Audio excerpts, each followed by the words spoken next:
It's really hard to believe that there's a balloon here at the former Marine Corps El Toro Air Station that's decorated like Halloween. It's being used to take people up and show them property that they'd like to sell them. That is, the Lennar Corporation would like to sell them on this heavily contaminated base. When we got wind of the contamination of this base and began our series of reports, what we kept learning was even more incredible by the day. Dr. Bennett was the first chair of the Technical Advisory Committee for the rehab of the Marine Corps Air Station El Toro. I believe in the summer or early fall of 2000, he had supposedly, anyway, reported heart attack. Everyone was extremely distressed that not only had a man who seemed to be in perfectly good health suddenly dead, but that all of the documents he had in his garage, no one seemed to be able to find his family, but yet his family miraculously showed up, according to EPA, and cleaned out his garage, and no one knows what happened to evidence. Chuck was the medical doctor. Secondly, he apparently had done a lot of studies and looked at an awful lot of hard copy information that led him to determine that the levels of uranium-235 were in concentrations that were far beyond what occurs in a natural state. Moreover, he noted the existence of all these volatile chemicals. El Toro is contaminated with trichloroethylene. It's in the groundwater, it's right below us, and it's in the aquifer systems, and also U-235 uranium, which is another problem out here. There are other compounds that are in the ground, benzene, PCE, and all these things are documented in the Irvine Woodbridge Library. Where there's smoke, there's fire. There were too many things that he pointed out that were very alarming, that were extremely serious, including the radioactive material. That one blew everyone's mind. This was in concentrations that you'd only get if you had it in serious quantities, like armament. At that time, they were actually coating a lot of the armament with radioactive materials. No one seemed to want to pursue a further investigation, perhaps an autopsy. Dr. Bennett was thought enough of, it was prestigious enough that they appointed him to this chairmanship, but yet all of the issues that he brought up 9 years later have still not been fully addressed. This is the smoking gun. As of October 2007, this here is the border of the base, okay? This is the plume extending off of the base, clear over to where we were, okay? Different levels of TCE, 5 times, 10 times. Lennar is a major developer that's all over the United States. Their stock has tanked. I think they made a very bad investment with El Toro. There were so many aspects of this. We understand this base was worth over $10 billion in the assets that were all intact and functioning and operational and centrally located. And it's just unbelievable. I joined the Marine Corps, and after my overseas tour, I was stationed as a security unit, guard unit. It was a known fact, guys would literally dig holes and pour solvents into those holes in the ground and cover them back up with dirt. But everything was soaking in, and of course, you know, it's raining and everything else, and soil, it is what's called a clay expansive soil. That said, clay expansive soil puffs up and then shrinks depending on climatic conditions. Once it's wet, it's just a sponge. All those chemicals can then be transported. Several years ago, they had thought about turning this into an international airport, which would probably have been their best move. But they chose not to do that. They chose to go with the residential and park businesses, public park for the kids. I think Lennar bought it for $659 million because it was relatively cheap, and they thought that they could make a decent profit off of it. We had a property out here, 4,000 acres worth $10 billion, okay? It was bought for $650 million. In addition, it cost the Marines $2 billion to move down to Miramar and approximately $2 billion to move the Navy and the Top Gun School to Fallon, Nevada. They paid $650 million for $14 billion worth of U.S. taxpayers' travel costs and assets. It's about 5 cents on the dollar. The Irvine Company has said you couldn't give them the base.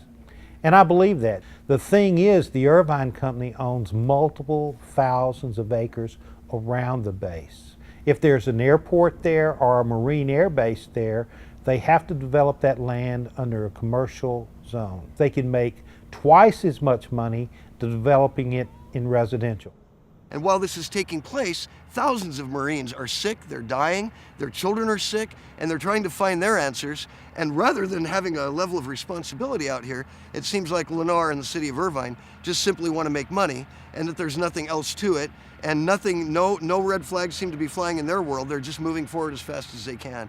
The illnesses, I think, that are coming from this base: kidney and liver cancer, bladder cancer, esophageal cancer, leukemia, male and female breast cancer, birth defects.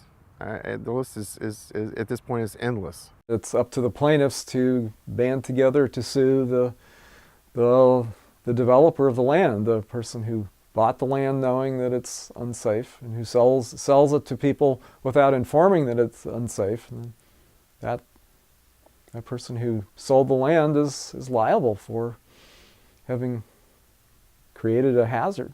From what I remember being a kid, we were coming into class every other day or every 2 or 3 days, and the teachers were having to go around and wipe the desks off, and some misty chemical or kind of a grayish black substance that was just, it looked like it was sprayed on lightly.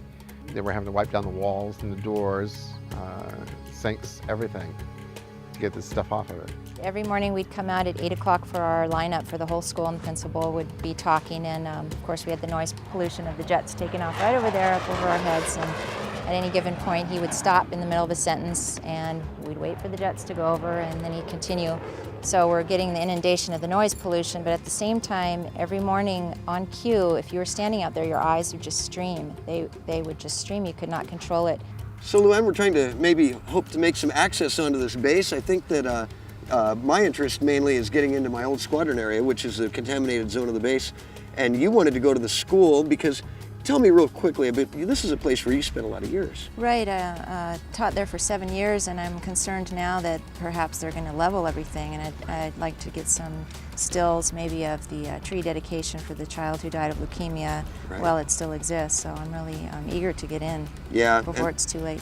And what's important, and as you said, this is going to be gone. The hangars are going to be gone too eventually, so it seems to me that it would be reasonable for these guys to let us come up to the gate and just let us make some quick access. How are you? Good, and you? Good. Hi. Take a picture of my dirty car. It's a beautiful car. It's dirty. I'm Tim King. I'm a reporter with Salem News, and this is Luann, and she was a teacher at the school. I was a Marine in the MWSG 37 area. Can we go down there and just take a look? We want to get some pictures and just, you know. You're not really supposed to be like taking pictures and stuff in here, and there's not really, you can't go that far. Yeah. We're just concerned Could we go that up to the hangars? Would that be okay? Or You can't get in them. yeah. Would it be okay if we were just on the outside of them, getting a few shots? we're just worried that the school eventually will be leveled, and there's a little tree that was dedicated to one of the students who died from leukemia, and we're concerned that it's just going to be level and we won't be able to get any stills. The old El Toro Marine School out off of Poussin Way. Oh, did you go out there? It's all chain linked, and there were signs, so we didn't want to, do it illegally. We just hoped we could go over and get a couple stills of this tree, and there's a plaque that has her name on it, a child who died from leukemia. We had several student deaths, so we just were concerned that it was going to be leveled, and then we wouldn't have the opportunity any longer to do that.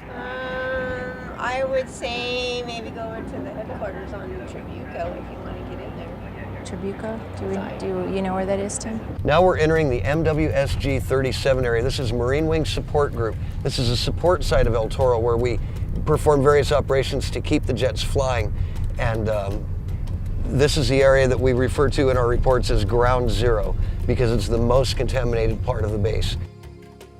What we're looking at right now is the MWSG 37 area. They're tearing up the top layer of concrete and I'm sure just releasing mass amounts of contamination that's been partly held down by that. These workers, I'm sure, have no idea whatsoever what a toxic, dangerous place they're in. I really wonder what OSHA would say about this if they knew the extent of it.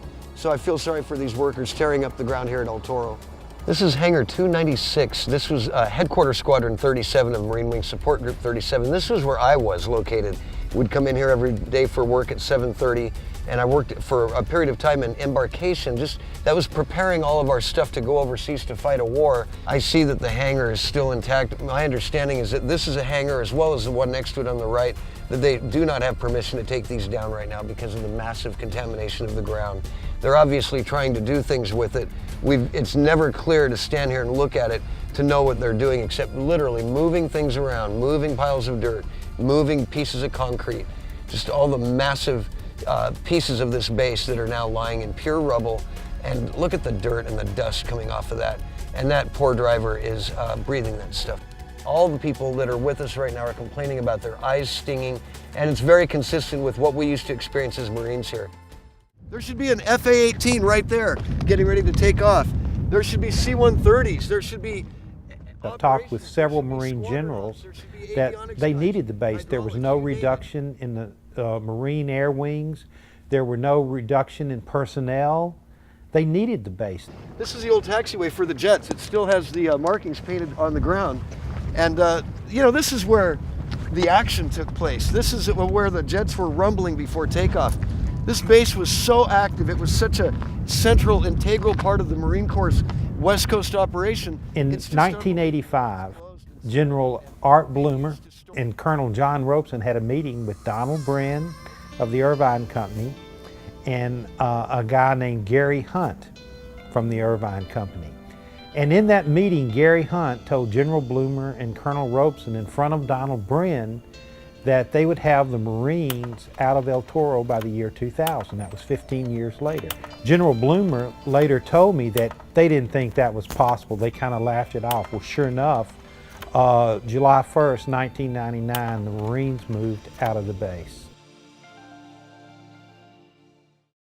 The committee was in a state of stress because it was pretty obvious that these were things that were not only going to require difficulty in removing, remediating, or mitigating, but moreover, very expensive. This is a building that was related to NBC. NBC is not a TV station. NBC is nuclear, biological, chemical warfare.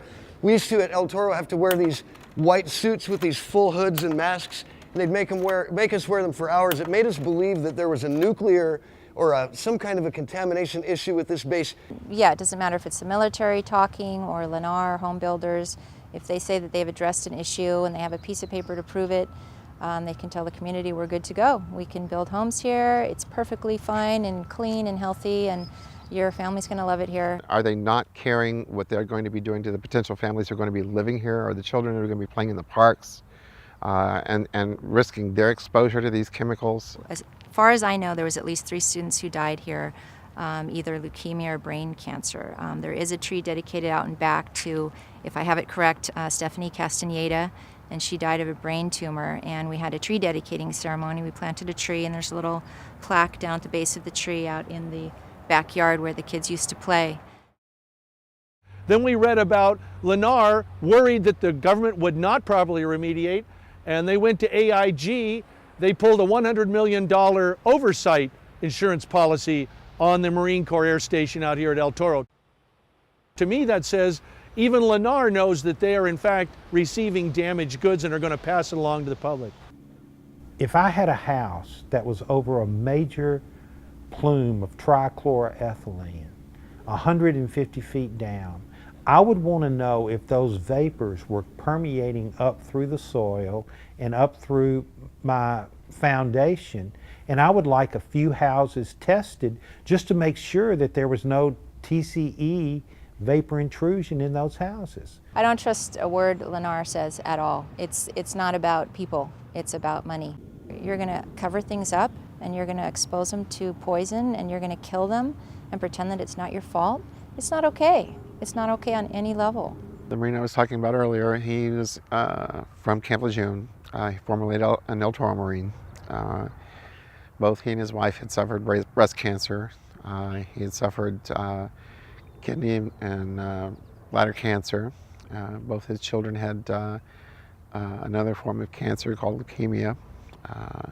When I started to help him with his VA claim, he had just lost his one daughter.